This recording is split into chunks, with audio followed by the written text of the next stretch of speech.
야당은 검찰이 김 여사를 제3의 장소로 비공개 소환한 것을 두고서요, 특혜 의혹을 강하게 제기하고 있습니다.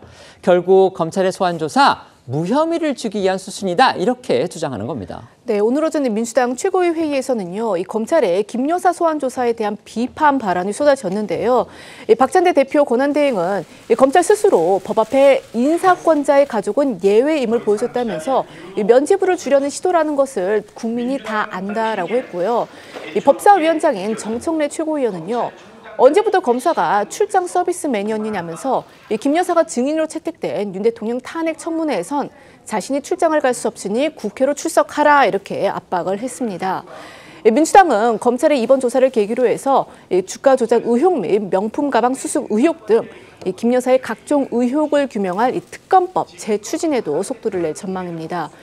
관련해 지난 주말 검찰의 김 여사 소환 조사에 대한 이재명 전 대표의 반응 들어보시고요. 오늘 민주당 최고위에서 나온 발언도 들어보시겠습니다. 김건희 보면서 제가 너무 열받은 게 여사님 진짜 쓰지도 않은 법카를 가지고 온 국민들이 보는 앞에서 검찰총회 공개 소환해서 완전히 망신을 주고 그런 일을 했던 검찰이 도이치모터스 몇십억의 그 이익을 한, 그리고 또 뻔히 국민들 보는 앞에서 명품백 수수한 그 김건희를 그걸 국민들 모르게 살짝 소환해서 조사를 했는지 안 했는지도 사실 뭐 알 수가 없죠. 뭐 이거는 황제 조사다.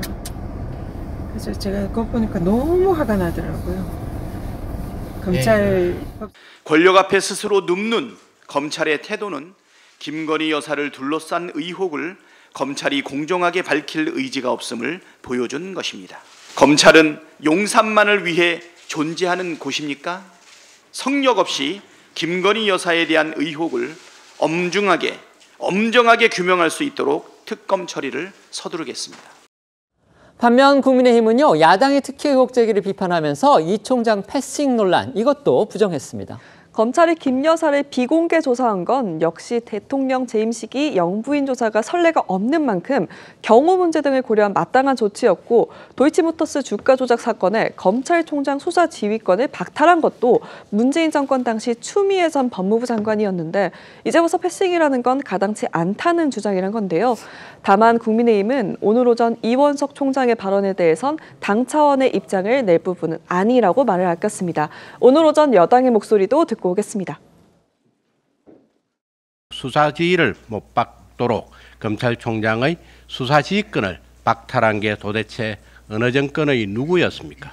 바로 민주당 문재인 정권의 추미애 법무부 장관이었습니다. 이런 탈법적인 수사 지휘를 할 때는 언제고 이제와 패싱이라고 뒤집어 씌우려고 합니까? 대통령 재임 중 영부인을 조사한 전례가 없었던 만큼 경호 문제가 없는 장소에서 비공개로 조사하는 것은 합당한 조치입니다.